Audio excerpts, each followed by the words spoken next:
Nexity, premier promoteur résidentiel. Trouvez votre logement partout en France sur nexity.fr. Nexity présente Sud Radio, Parlons Immo, Sylvain Lévy-Valency. Et oui, comme tous les samedis, on est avec vous jusqu'à 10h sur Sud Radio avec le fondateur de Radio Immo. Bonjour Sylvain Lévy-Valency. Bonjour Laurence et bonjour à tous. Alors au programme aujourd'hui, une émission consacrée aux prêts immobiliers subventionnés par les entreprises. Absolument, et je suis ravi d'ailleurs d'en parler puisque ça va être une révolution pour cette dernière émission de l'année.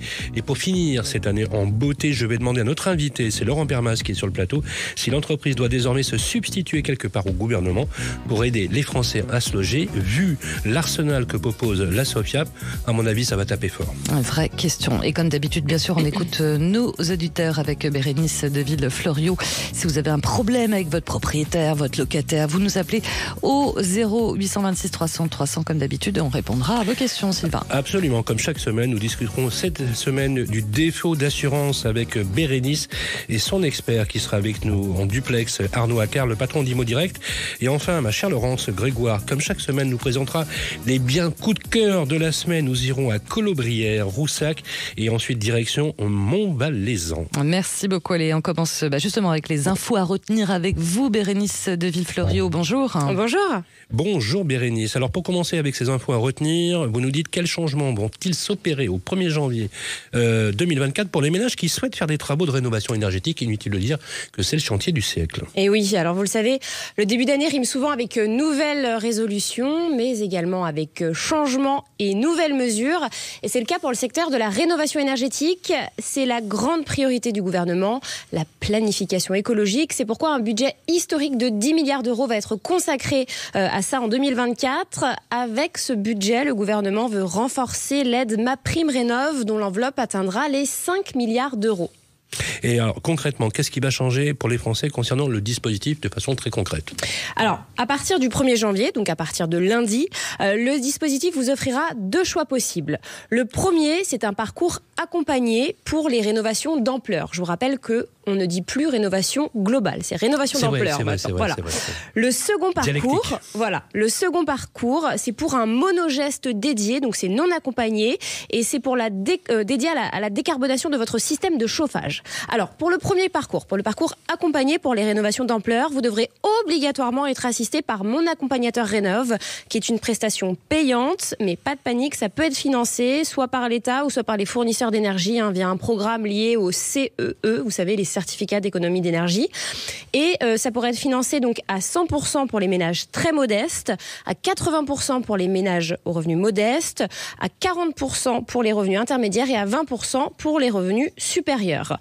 L'aide MaPrimeRénov', dont on parle beaucoup, va être renforcée pour financer les travaux jusqu'à 70 000 euros pour les rénovations les plus performantes, et le taux de prise en charge financière pourra aller jusqu'à 90% pour les ménages aux revenus très modestes.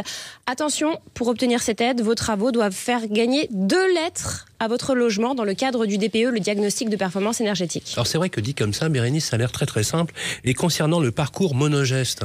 Alors, vous devrez impérativement présenter un DPE, un diagnostic de performance énergétique, afin d'obtenir MaPrimeRénov'. Ce parcours, je vous l'ai dit, c'est pour le changement de votre système de chauffage pour un système décarboné, avec la possibilité d'ajouter un geste d'isolation. Alors, d'autres changements importants concernant la rénovation énergétique, et notamment c'est à partir de lundi. Oui, alors je vous ai résumé les principaux changements. Les aides à l'installation de pompes à chaleur, RO et géothermique passeront de 1 000 à 2 000 euros pour les ménages aux revenus modestes et intermédiaires. L'éco-PTZ, l'éco-prêt à taux zéro, sera reconduit pour l'année 2024 et jusqu'en 2027. Vous pourrez le coupler avec MaPrimeRénov' pour le financement de votre projet de rénovation d'ampleur. Et les aides MaPrimeAdapt et MaPrimeLogement Décent entrent en vigueur. Alors MaPrimeAdapt, c'est pour adapter les logements à la perte d'autonomie, pour permettre aux personnes âgées de vivre plus longtemps chez elles. Et MaPrimeLogement Décent, c'est pour les travaux lourds de remise en état des logements indignes et très dégradés. Si c'est votre cas, vous y avez le droit.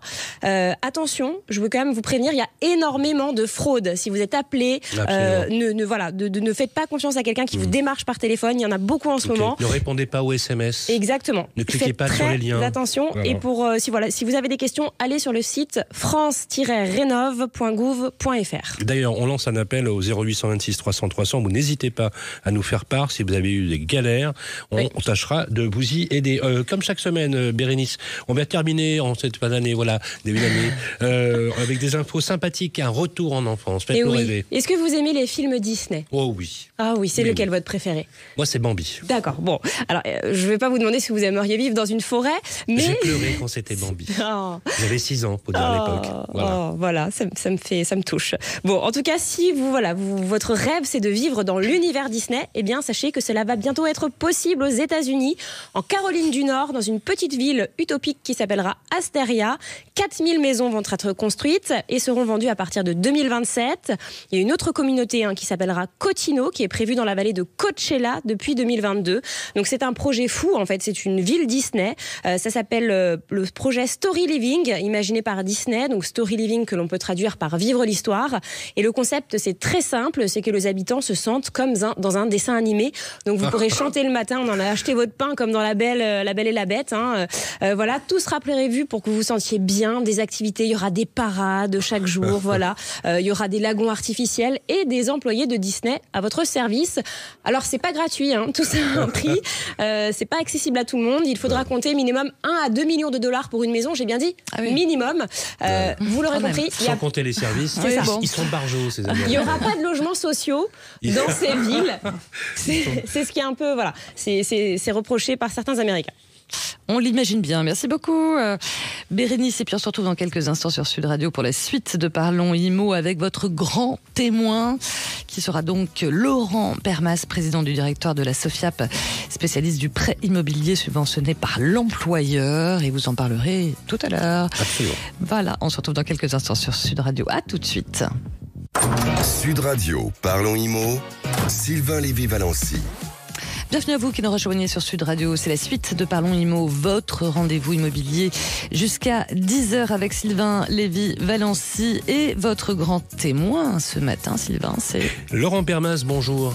Bonjour Sylvain. Merci d'être avec nous. Vous êtes président du directoire de la Sofiap, vous êtes spécialiste du prêt immobilier subventionné par l'employeur et vous êtes également une filiale de la Banque Postale et de la SNCF. La Sofiap a mis en place un prêt subventionné par l'entreprise à destination de ses salariés pour les aider dans l'acquisition de leur résidence principale.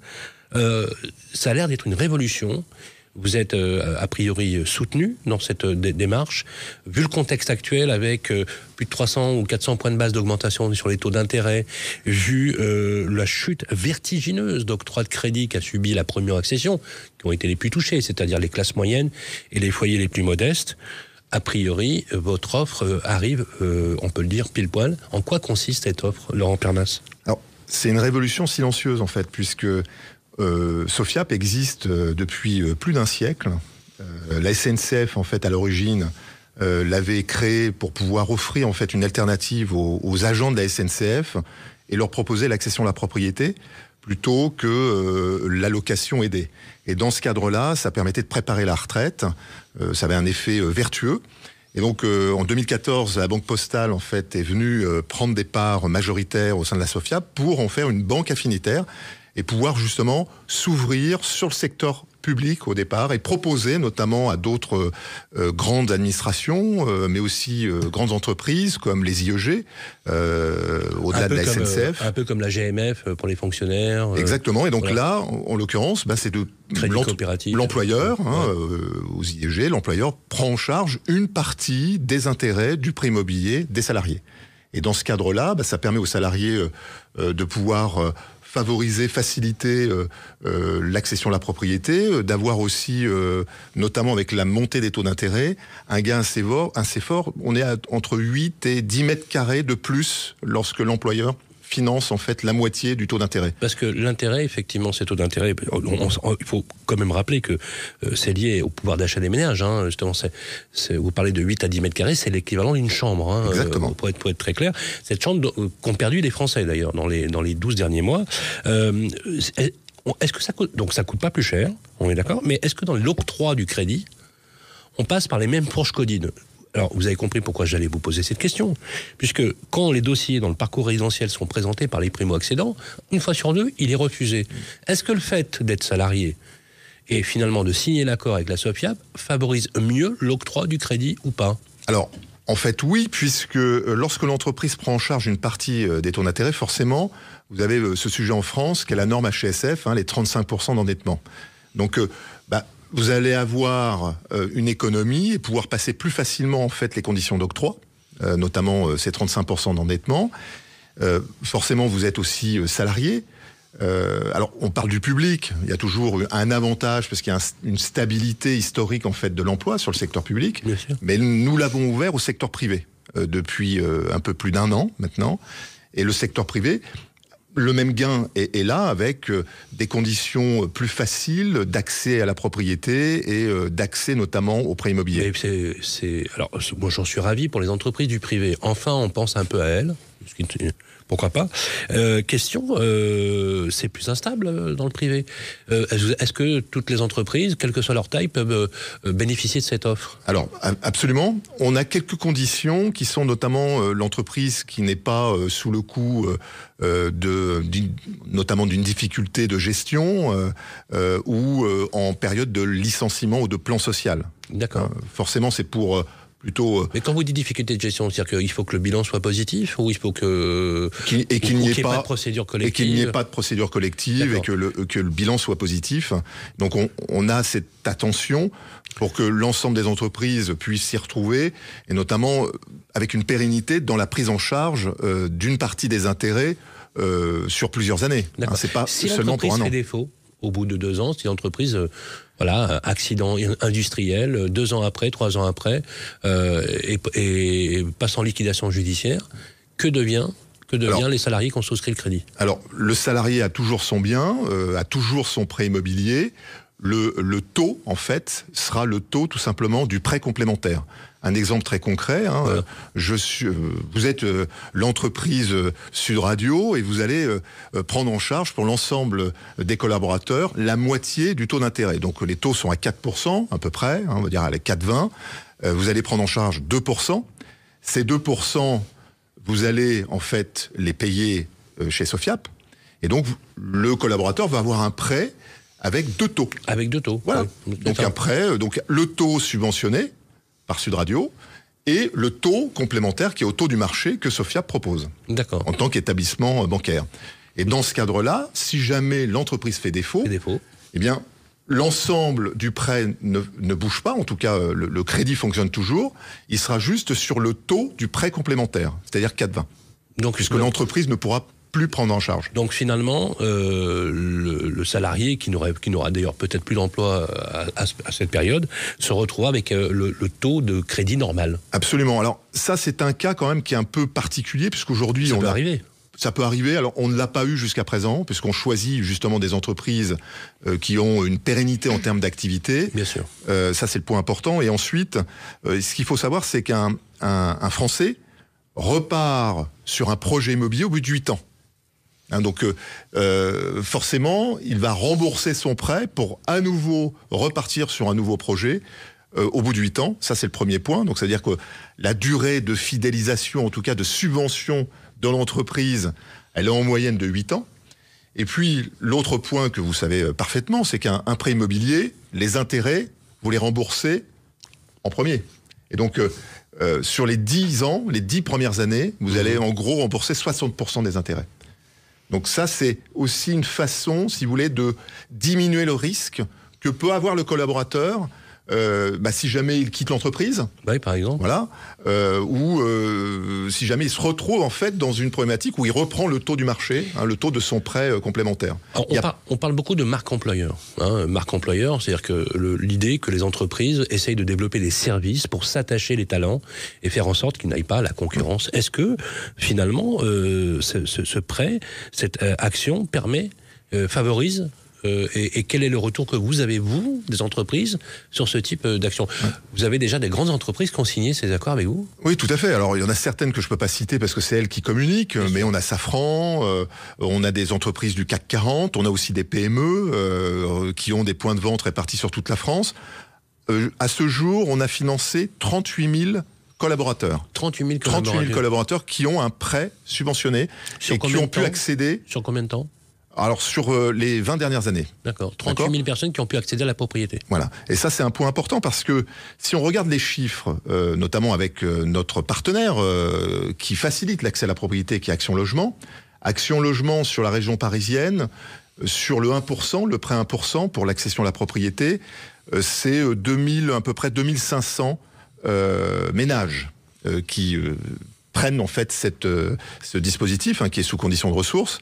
En moyenne, chez Sofiap, on finance 4000. L'année dernière, on a financé 4000 collaborateurs, ménages en fait, d'entreprises, de salariés d'entreprises qui ont pu justement accéder à la propriété. Alors pour répondre à votre question, c'est forcément les entreprises le mettent en place. Pourquoi ? Parce qu'elles s'y retrouvent, notamment en termes de marque employeur, en termes de RSE, en termes de fidélisation et en termes d'attractivité.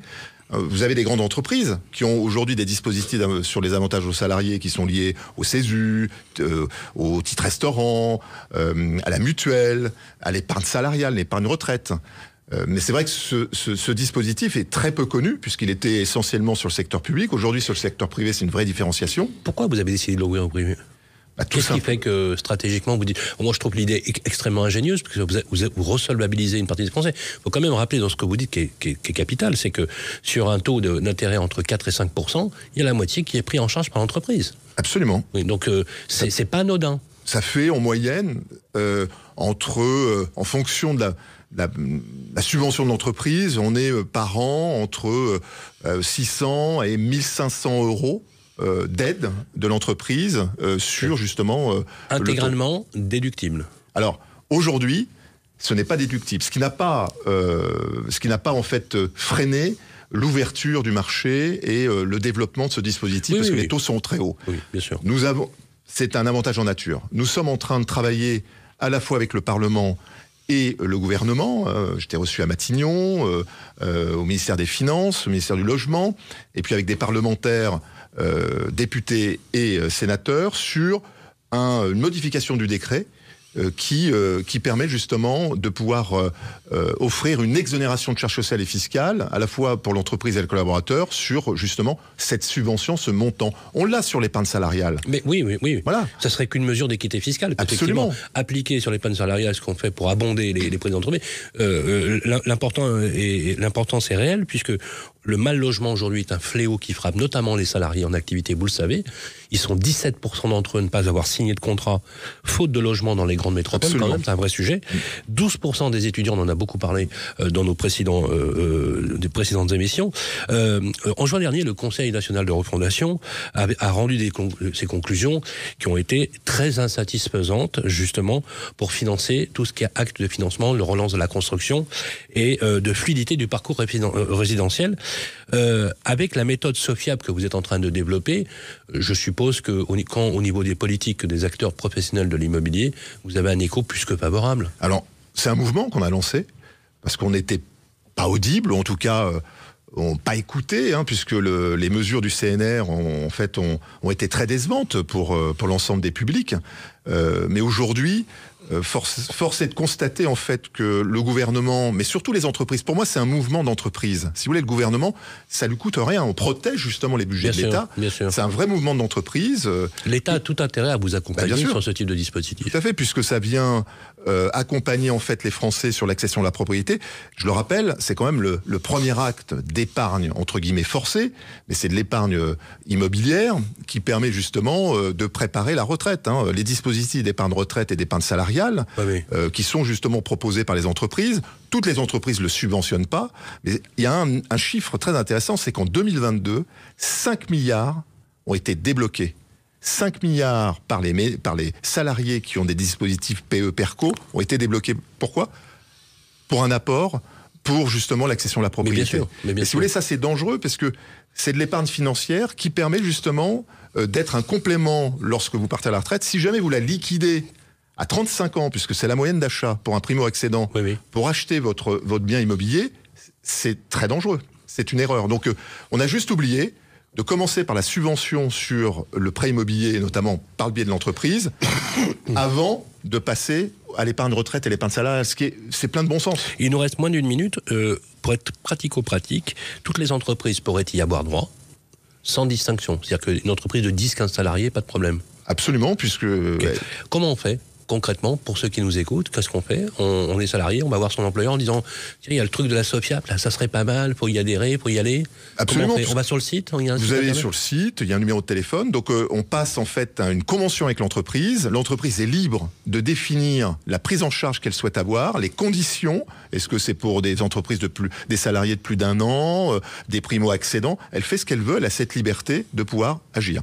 Je voudrais aussi mentionner un livre que vous avez sous votre direction. C'est une collection au Cherche-Midi, manifeste pour la liberté de vieillir chez soi, avec de très jolis dessins de Xavier Gors, avec qui vous avez fait. C'est ce livre-là. Il est disponible dans tous les bacs.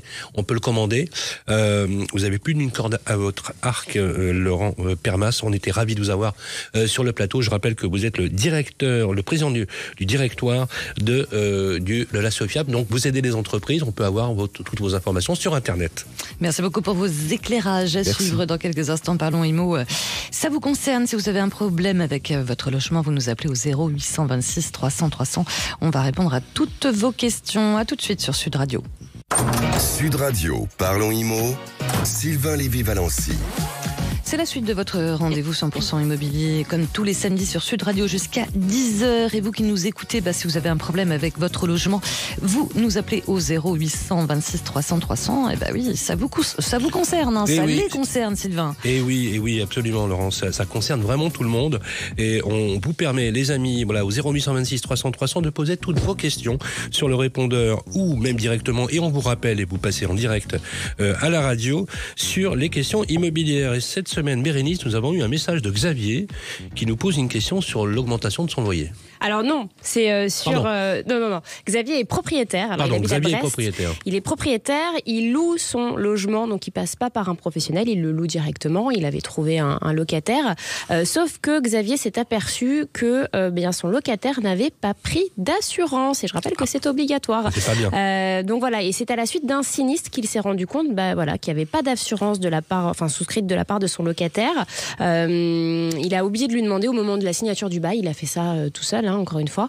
Donc voilà, il nous a envoyé un message pour nous demander ce qu'il doit faire, ce qu'il peut faire, ce qui va se passer du coup, parce que je crois que le sinistre est toujours en cours, c'est un dégât des eaux. Donc voilà, pour y répondre, on va accueillir notre expert du jour, c'est Arnaud Accard, président d'Imo Direct. Bonjour Arnaud. Oui, bonjour. Alors, je rappelle que Imo Direct est spécialisé en gestion locative. C'est votre truc. Vous avez l'habitude. Votre avis sur la question. C'est une grave erreur de ne pas vérifier l'assurance habitation au moment où on fait rentrer quelqu'un dans les lieux. C'est vraiment une pièce essentielle à demander. Alors, c'est essentiel de la demander au moment de l'état des lieux, mais c'est aussi essentiel de la demander tous les ans. Parce que, bien évidemment, il y a des locataires qui arrêtent de payer leur assurance et donc qui se retrouvent sans assurance. Et le propriétaire, lui, pense que, comme il l'a demandé au début, son locataire est toujours assuré, mais dans bien des cas, ce n'est plus le cas. Donc, c'est impératif de la demander à l'entrée et de la demander tous les ans. Enfin, c'est un vrai métier. Oui, parce que c'est un contrat annuel, en fait. C'est ça. C'est un contrat annuel. Il faut aussi bien la vérifier parce qu'il y a certaines assurances qui peuvent vous délivrer un contrat pour 3 mois. Ah oui, d'accord. Donc, oui. Donc, il y a des locataires. Donc, il faut pas juste la demander. Il faut la demander et l'étudier, la regarder en détail et bien regarder la période qui correspond, en fait, à l'assurance et à l'échéance se noter de redemander la nouvelle attestation. Donc, voilà. On est d'accord, elle est bien obligatoire, c'est obligatoire pour le locataire de souscrire. C'est une obligation. En fait, c'est surtout une obligation. Alors, ça protège bien évidemment le propriétaire. On pourra en parler après, mais c'est la responsabilité civile. En fait, c'est pour ça que c'est obligatoire. C'est que c'est à travers cette assurance que tout le monde, tous les locataires sont assurés en responsabilité civile. Alors là, justement, il y a eu un dégât des eaux, chose assez courante, qui arrive assez fréquemment. 80% du temps, c'est le monde. Des voilà. Ça n'a pas l'air d'être un dégât non plus trop grave, mais il y a quand même un sinistre. Comment ça va se passer du coup ? Alors, quand il y a défaut de l'assurance du locataire, donc forcément, alors c'est qui a fait le sinistre, c'est toujours un peu compliqué dans les assurances. Est-ce que c'est lui qui a provoqué le sinistre ou est-ce que c'est un sinistre qui est arrivé chez lui ? Voilà. Il y a une autre assurance qui s'appelle la propriétaire non occupant, la PNO, qui elle est obligatoire dans les copropriétés pour le propriétaire. Donc il y a aussi des propriétaires qui n'en ont pas, donc il faut qu'ils vérifient bien qu'ils en aient et qui viennent se substituer à l'assurance habitation du locataire si le locataire n'en a pas. Mais par contre, alors il faut aussi regarder les clauses parce qu'elles sont toutes un peu différentes. Mais dans un cas où il y a eu un sinistre, par exemple, avec des dégâts, puis il faut repeindre l'appartement, etc., la PNO pourra prendre en charge, vraisemblablement, mais qu'à la sortie du locataire. Alors la PNO, c'est quoi pour nos auditeurs ? La propriétaire non occupante. D'accord, l'assurance du propriétaire en fait. Hein. Voilà, l'assurance du propriétaire. Donc tout ça, c'est un jeu d'assurance et il faut absolument que toutes les parties aient leur assurance. Donc s'il y a un défaut d'assurance de la MRH, c'est l'assurance du locataire. Voilà, l'assurance du locataire. L'assurance du propriétaire peut prendre en charge, mais là, toujours pareil, il va falloir regarder dans les détails les lignes de cette PNO. Alors Arnaud Accard, justement, là on a un propriétaire qui lui-même a fait le bail, a priori, et qui n'est pas forcément très affûté sur le plan technique, et qui n'est pas un professionnel. Question qui nous avait déjà été posée, je vous la repose, puisque ça, à mon avis, les auditeurs vont y être très attentifs. Est-ce que le fait de signer un mandat de gestion avec un administrateur de biens, que vous êtes d'ailleurs, par exemple vous, mais ça peut être autre, permet d'intégrer toutes ces assurances et d'avoir finalement l'esprit en paix? Parce qu'effectivement, si vous expliquez à un propriétaire qu'il faut qu'il ait une PNO, plus une multirisque, plus etc., c'est un peu, gros mal de tête. Christian, est-ce qu'il y a des formules qui permettent de dire, avec un mandat de gestion, on est plus tranquille de passer par un pro? Alors, concernant l'assurance du propriétaire, oui, par exemple, ImoDirect, on est capable de lui en vendre une et on va lui réclamer la sienne tous les ans s'il ne l'a pas prise chez nous. Donc, au moins, il sera sûr de ne pas oublier de s'assurer. C'est carré avec Arnaud. C'est sûr. Par contre, dans nos prérogatives, nous, on s'engage à demander l'assurance au locataire le jour où il rentre dans les lieux. Ouais. Et à la demander tous les ans. Donc, et si on le fait pas, c'est notre responsabilité civile professionnelle qui sera mise en jeu parce que ça fait partie de nos obligations d'aller vérifier ça. Et ce qu'il faut savoir aussi, c'est que si par exemple le locataire ne nous l'envoie pas cette assurance, la loi nous oblige d'assurer le locataire et de le faire payer au propriétaire et d'augmenter le loyer du locataire pour que le propriétaire se rembourse en 10 mois de ce surcoût d'assurance. Donc, nous, on a... Et ça, c'est autorisé par la loi? C'est pas prévu. Autorisé, c'est obligatoire. C'est obligatoire, que si on ne le fait pas, on est en défaut. Voilà. D'accord. Donc c'est vraiment important. Alors parce que là on parle d'une fuite d'eau, mais imaginez un incendie dans un immeuble parisien. Là on parle plus des mêmes montants. Hein. Ah bah oui, c'est sûr. Et voilà. Donc c'est pour ça que c'est un métier, vraiment la gestion locative. Donc il faut savoir s'entourer. Donc pour résumer, si vous êtes propriétaire, le mieux c'est quand même de se faire accompagner par un professionnel. Et puis si vous ne voulez toujours pas, de bien penser à faire souscrire à votre locataire et lui demander une assurance chaque habitation et lui redemander chaque année la preuve. Demander chaque année la preuve, c'est super important. Voilà. Eh bien, merci beaucoup Arnaud Accard, président d'ImoDirect. Merci. Merci à vous. Allez, tout de suite dans Parlons Imo, les bien coups de cœur. Et c'est avec vous, Grégoire Darigo. Bonjour Grégoire. Bonjour Laurence. Et on commence avec un bien proposé en viager par notre partenaire Viagimo. Effectivement Laurence, et pour ce premier bien, nous allons direction Colobrières, que je ne connaissais pas du tout, qui est une commune de 1855 habitants située dans le Var et située en plein massif des Maures. Donc là, il faut imaginer un village entouré de vignes, de profondes forêts de châtaigniers et de chênes de liège. Voilà, il nous fait rêver. Chaque semaine, Grégoire nous fait rêver. C'est les vacances avant l'heure. Exactement, c'est très important. Et moi, je vous propose cette semaine un bien qui, je cite, est un véritable nid douillet avec son toit terrasse. Voilà, donc là, on reste dans la métaphore. Très belle maison de village de 50 mètres carrés. Notre bien se compose ainsi. Un espace nuit composé d'une suite parentale avec salle d'eau, dressing et WC, puis un salon séjour avec cuisine américaine équipée. En plus, donc un accès sur le toit pour profiter de la terrasse avec vue dégagée sur le village et la colline, bande de petits vénards. Voilà, donc vous trouverez avec tout ça un garage de 27 mètres carrés. Alors il faut bien préciser, mon cher Grégoire, que c'est un viager, donc il y a des conditions. Tout à fait, encore une fois, vous avez raison, Sylvain. Cette semaine, c'est un viager libre au profit d'un homme de 67 ans, c'est-à-dire que l'acquéreur aura la libre disposition du bien dès le jour de la signature de la vente. Pour cette opération, le montant du bouquet est de 49 000 € et la rente viagère mensuelle de 760 €, alors que la valeur vénale de la maison est de 178 000 €. À noter que la maison, elle est louée au tarif de 550 € par mois jusqu'en mars 2026. C'est un loyer, si vous achetez la maison, que vous percevrez jusqu'au bout du bail.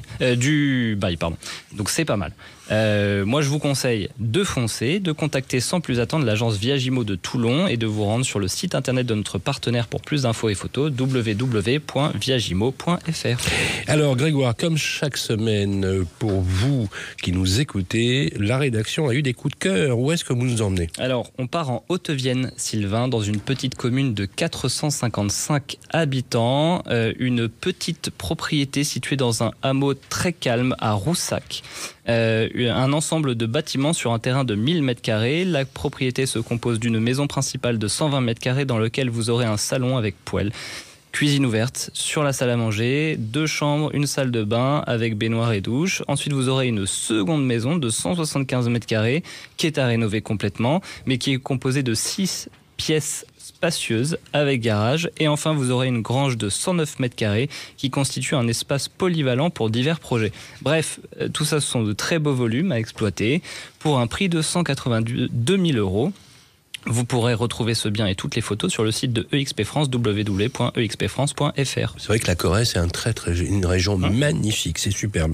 Alors, on a simulé le financement, comme on le fait pour vous, les amis, chaque semaine. Oui, avec un apport de 20%, soit 36 400 €, un emprunt sur 25 ans à 4,5%, vous pouvez estimer des mensualités de remboursement à 809 €.